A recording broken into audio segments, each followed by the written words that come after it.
Hi friends, எல்லாருக்கும் வணக்கம். எல்லாரும் எப்படி இருக்கீங்க? நல்லா இருக்கீங்களா? Welcome to Sakthi Saravana YouTube channel. இன்றைக்கி வெள்ளிக்கிழமை, மாசி மாதத்தில் வர 2வது வெள்ளிக்கிழமைங்க.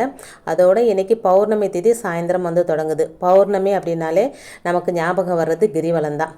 இன்றளவும் மாதந்தோறும் பௌர்ணமியில் அண்ணாமலையாரை தரிசித்து கிரிவலம் செல்லும் பக்தர்கள் பல்லாயிரம் பேர் இருக்காங்க. அதில் என்னோட அப்பாவும் ஒருத்தருங்க.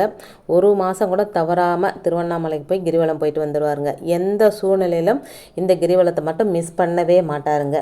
இன்னும் இந்த பௌர்ணமி தினத்துக்குன்னு பல சிறப்பம்சங்கள் இருக்குங்க. இந்த பௌர்ணமியில் சிவபெருமானை வீட்டில் இருந்து நம்ம எப்படி வழிபாடு செய்து நம்முடைய துன்பங்களை போக்கிக் கொள்வது அப்படின்றத பற்றியும், கிரிவலம் போனால் என்ன பலன் கிடைக்குமோ அந்த பலனை வீட்டில் இருந்தபடியே நாம் எப்படி பெறுவது அப்படின்றத பற்றியும் தாங்க இன்றைக்கி வீடியோவில் பார்க்க போகிறோம்.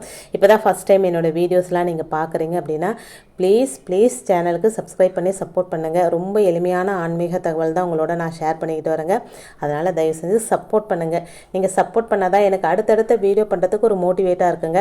நீங்களே பார்ப்பீங்க, நம்ம சேனலில் இருக்கிற வீடியோஸ்லாம் கொஞ்சமாக தான் வியூஸ் போகுது. ஆனால் பயனுள்ள தகவல்கள் யாருக்கும் போய் சேரலையே அப்படின்ற வருத்தம் எனக்கு இருக்குங்க. அதனால் சேனலுக்கு சப்ஸ்கிரைப் பண்ணி சப்போர்ட் பண்ணுங்கள். இப்போ வாங்க வீடியோக்குள்ளே போகலாம். நம்முடைய பாவங்களையும் கர்மாக்களையும் நீக்கி துன்பங்களிலிருந்து நம்மை விடுவித்து நல்ல முறையில் வாழ வைக்கக்கூடியவர் யாருன்னா சிவபெருமானுங்க. சிவபெருமானின் பெயரை கேட்டாலே அப்படியே உள்ளம் உருகிடுங்க. அந்த அளவுக்கு இன்றளவும் பல்லாயிரக்கணக்கான பக்தர்கள் சிவபெருமானுக்காக வேண்டுதல் வச்சிட்டு இருக்காங்க. அத்தகைய சிவபெருமானின் அருளை நாம் வீட்டிலிருந்து எப்படி பெறுவது அப்படின்றத பற்றி தெரிஞ்சுக்கலாங்க. இந்த பௌர்ணமியானது இன்னைக்கு வெள்ளிக்கிழமை மாலை 5:55க்கு தொடங்கி அடுத்த நாள் சனிக்கிழமை மாலை 6:51 வரைக்கும் பௌர்ணமி திதி இருக்குங்க. அதனால இந்த பௌர்ணமி கிரிவலத்தை வெள்ளிக்கிழமை மாலை செய்கிறது தாங்க ரொம்ப சிறந்தது. ஏன்னா ராத்திரி தங்கி வர்றதுனால தான் நம்ம வழிபடுவோம். இந்த வழிபாட்டையும் நாம் வெள்ளி அன்று மாலையில் தாங்க செய்யணும். இந்த வழிபாட்டுக்கு உங்கள் வீட்டில் சிவலிங்கமோ ஸ்படிகலிங்கமோ நந்தி இதில் எது இருந்தாலும் எடுத்துக்கோங்க. முடிஞ்சால் அபிஷேகம்லாம் பண்ணி அலங்காரம்லாம் பண்ணிக்கோங்க. எதுவும் இல்லாத பட்சத்தில் சிவபெருமானோட திருவுருவ படம் இருந்தால் அதை எடுத்து வச்சுக்கோங்க. இது கூட எங்ககிட்ட இல்லை அப்படின்றவங்க ஒரே ஒரு அகல் விளக்க சிவபெருமானாக பாவித்து அதை எடுத்து வச்சுக்கோங்க. இப்போது உங்களுடைய வீட்டில் வரவேற்பு அறையில், அதாவது ஹாலில் ஒரு சின்ன நாற்காலியை போட்டு அதில் உங்ககிட்ட இருக்கிற லிங்கமோ நந்தியோ இல்லை சிவபெருமானோட திருவுருவ படம் எது இருந்தாலும் அதை எடுத்து வச்சுருங்க.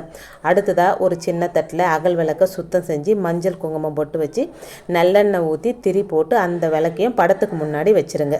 எதுவுமே இல்லை அப்படின்னா வெறும் விளக்க மட்டும் வச்சா கூட போதுங்க. அடுத்து சிவபெருமானுக்கு நெய்வேத்தியமாக பாயாசமோ சக்கரை பொங்கல் கல்கண்டு பால் இப்படி உங்களால் முடிஞ்ச ஏதாவது ஒன்றை நெய்வேத்தியமாக வச்சுடுங்க.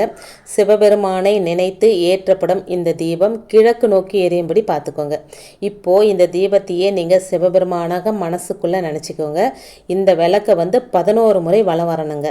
அதாவது நீங்கள் ஹாலில் வச்சுருக்கிற அந்த விளக்கோ இல்லை சிவபெருமான் படமோ லிங்கம் ஏதாவது வச்சு அதுக்கு முன்னாடி விளக்கேற்றி வச்சுருக்கீங்க இல்லைங்களா, இதை நாம் கிரிவலமாக நினச்சிக்கிட்டு சுற்றணுங்க 11 முறை.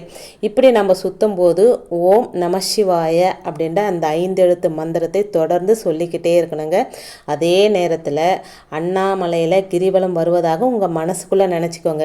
நிஜமாகவே நிறைய பேருக்கு திருவண்ணாமலைக்கு கிரிவலம் போயிட்டு வரணும் அப்படின்ற ஆசை இருக்குங்க. வேலை காரணமாகவோ இல்லை காசு இல்லாத காரணமாகவோ போக முடியாத சூழ்நிலை இருக்கும்.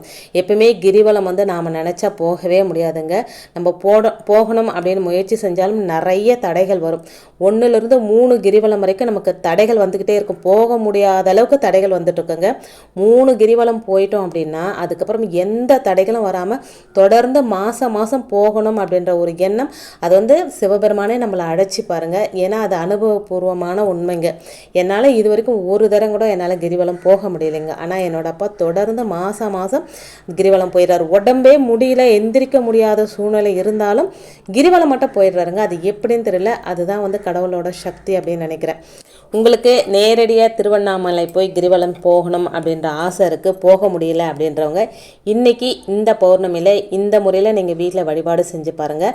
அடுத்த மாதமே கூட நீங்கள் நேரடியாக கிரிவலம் போய் சிவபெருமான தரிசனம் பண்ணுற வாய்ப்பு கூட உங்களுக்கு கிடைக்குங்க. கண்டிப்பாக சிவபெருமான் உங்கள் பக்திக்கு மனம் இறங்கி உங்களை கிரிவலம் வர்றதுக்கான வாய்ப்புகளை ஏற்படுத்தி கொடுப்பாருங்க.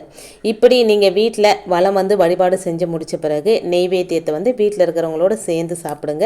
அதுக்கப்புறம் நீங்கள் ஹாலில் வச்சுருக்கிற படம், லிங்கம் இதெல்லாம் கொண்டு போய் பூஜை அறையில் பழையபடி எங்கேருந்து எடுத்தீங்களோ அங்கேயே வச்சுடுங்க.